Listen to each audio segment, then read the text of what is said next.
Home staging is getting your home ready to sell by arranging furniture and decor to best highlight the features of your home. The goal is to make your home look incredibly inviting. It helps buyers picture themselves actually living there. Staging your home can without a doubt lead to selling your home quicker and getting higher priced offers. A well-staged home definitely appeals to more buyers. It stands out in listing photos and it creates this sense of urgency.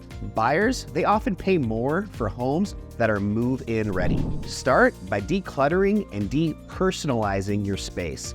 Take out any family pictures or anything that might be controversial. Make sure you clean the house thoroughly and rearrange furniture to ensure that it has the best possible flow when walking through the home. Add fresh flowers or plants for that extra welcoming touch. Neutral colors and minimal decor really help buyers focus on the home's potential. Staging your home can boost your home's value by making it look much more attractive. A staged home looks well-maintained and ready to move in, and this can justify a higher asking price. As I said earlier, it also helps buyers see the full potential of the home. If you have any questions at all, feel free to reach out. I would love to share with you some additional home staging tips.